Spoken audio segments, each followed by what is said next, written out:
Hi everyone, welcome back to my YouTube channel. It's Casey here, and you guys know I love talking about everything that smells good and is good.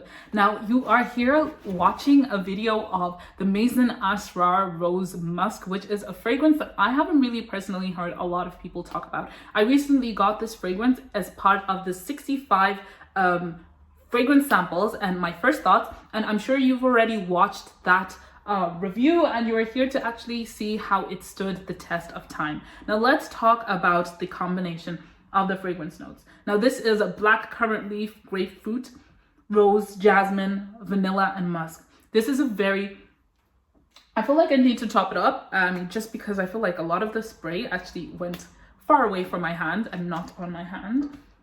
Now this is, wow, this is beautiful. This is typically a citrus rose musk fragrance.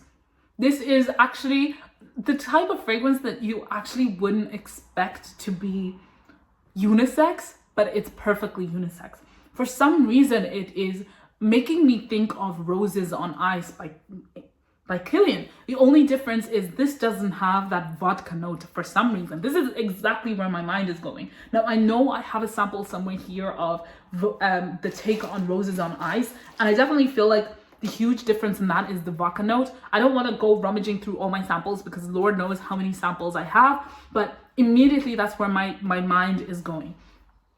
Do I think they're similar? Yes, but I don't think they're anywhere close because that's what tends to happen. I think what's happening here is the strong grapefruit note is paired with this rose and jasmine and musk. This is a strong citrus musk rose fragrance. This is unisex, if you ask me.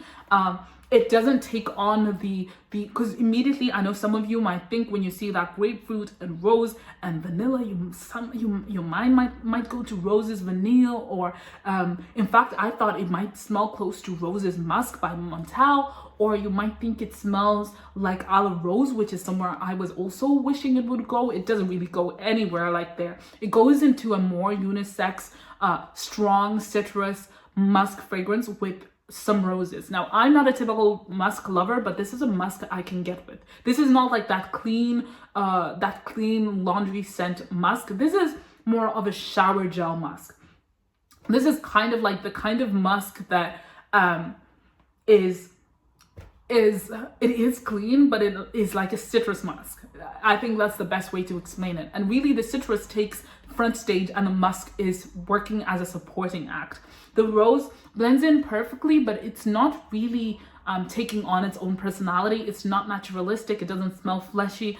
In fact, it almost smells like essential oil rose, but really just works as if it's just you're smelling the top of the petals, and that's about it. You know how unimpressing the smell of rose petals can be at times, and not pungent really at the background. This is exactly what the rose is doing in this fragrance. This fragrance has wowed me. Now, they do say this fragrance is a unique fragrance and it is unique in the DNA, but I actually really doubt that. I definitely feel like they've taken on some inspiration from somewhere else. For some reason, the longer I smell it, I'm starting to smell some sort of ginger coming in somewhere.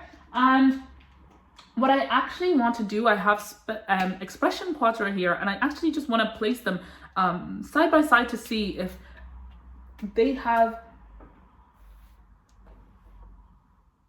Yeah, I definitely feel like I'm smelling a ginger note somewhere in there. Now, it's nowhere as strong as in, Expression Quattro or in the other fragrances, but I feel like as it settles, it just becomes this fizzy ginger kind of note.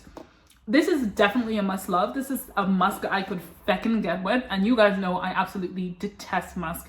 And yeah, let me know, have you smelled this fragrance before? Do you love it? I don't know. This is quite new for me myself. And yeah, until next time, let's talk soon. Bye.